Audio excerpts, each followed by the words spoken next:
वालेकुम गाइस, क्या हाल है आप लोग के? कैसे हैं आप लोग? अल्हम्दुलिल्लाह हम यहाँ बिल्कुल ठीक हैं और मेरी खुशी की इंतहा नहीं है। मैं जा रही हूँ अपने जाने मन के बाहर पाकिस्तान, कराची, और ये डैलस एयरपोर्ट है।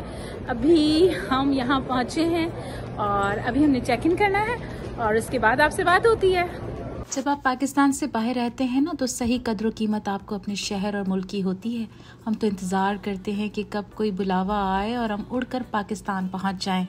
मुझे जब पता चला कि आकिब की शादी की डेट फिक्स हो गई है, घर वालों का बहुत इंसिस्ट था कि मैं जल्दी आऊं, और हमेशा ऐसा ही होता है कि मैं ऐन शादी के एक हफ्ते पहले या 4-5 दिन पहले पहुंचती हूं।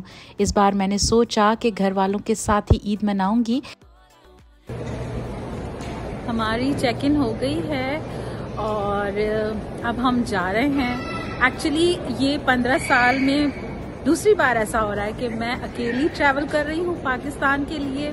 इससे पहले जब मैं पहली बार अमेरिका आ रही थी अजीम के पास, तो मैं अकेली थी।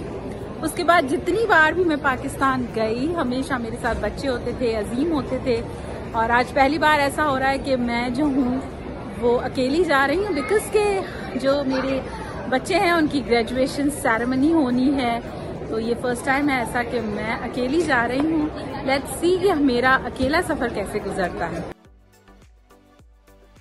अच्छा, मम्मा जा रही है, यू आर एंजॉयिंग। नो, तुम सबको बहुत मजा आ रहा है। कितने बदतमीज है मेरी फैमिली। मेरे बच्चे इतने खुश हैं कि आखिर ये चुड़ैल जा रही है पाकिस्तान। हद हो गई भाई। आपको कैसा लग रहा है अजीम? यार रिस्पॉन्सिबिलिटी बढ़ गई है, और क्या है। कभी कभी हमारे रील्स को, हमारी वीडियोस को लोग देखकर कहते हैं कि शायद इनकी ज़िंदगी बहुत ही आसान और बहुत खुशगवार है, लेकिन कोई ये नहीं देखता कि आज से 2 साल पहले तक हमारी ज़िंदगी में एक कैंसर था जो हमें मौत के मुंह तक ले गया। अजीम कैंसर से लड़ते रहे और उसके साथ साथ मैं और बच्चे भी।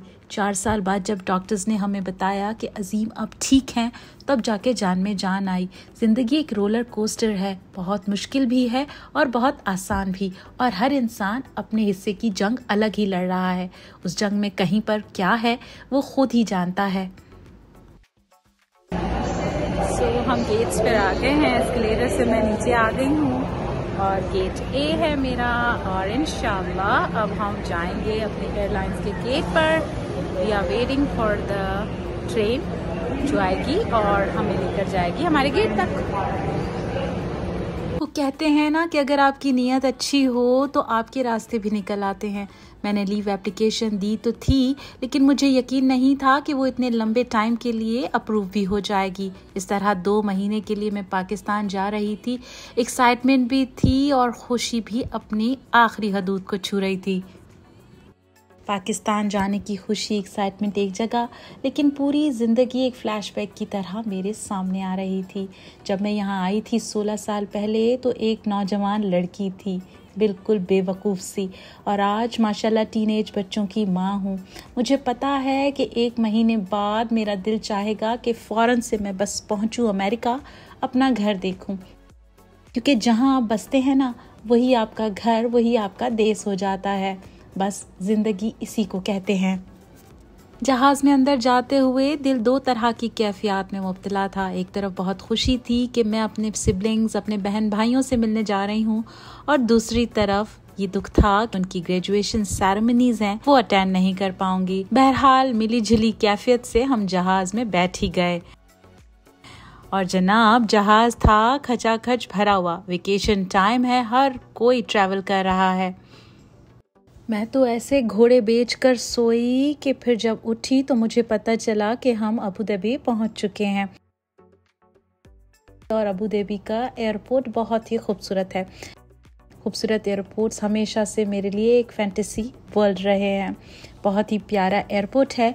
मेरा ये पहला तजुर्बा था इतिहाद एयरलाइंस के साथ, लेकिन इससे पहले मैं टर्किश, कतर और एमिरेट्स से सफ़र करती रही। हर एयरपोर्ट, हर एयरलाइन की अपनी एक फैंटेसी होती है, अपनी एक क्लास होती है। अबू धाबी का एयरपोर्ट मुझे बहुत अच्छा लगा।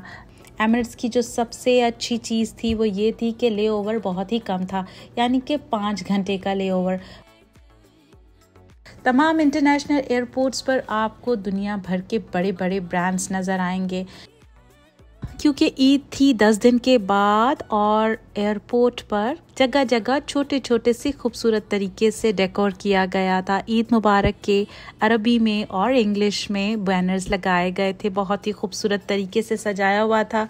एयरपोर्ट पर ये खूबसूरत खूबसूरत सुवेनियर्स आपको इतना अट्रैक्ट करते हैं कि दिल चाहता है हर चीज़ ख़रीद ली जाए। एयरपोर्ट घूमते घूमते 5 घंटे कैसे गुजरे पता ही नहीं चला। बहरहाल अल्लाह अल्लाह करके हमारी फ़्लाइट रवाना हुई। आधा घंटा डिले थी हमारी फ़्लाइट। अल्लाह अल्लाह करके हम कराची एयरपोर्ट पर पहुँचे।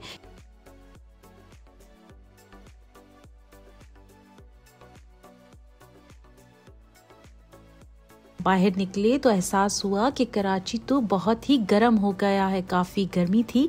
बहरहाल हम अपने लगेज क्लेम की तरफ आए। इंतज़ार कर रही हूँ अपने सामान का। आपको ये व्लॉग कैसा लगा मुझे ज़रूर बताइएगा। अपना ख्याल रखिएगा, दुआ में याद रखिएगा। मिलेंगे एक और वीडियो में, तब तक के लिए अल्लाह हाफ़िज़।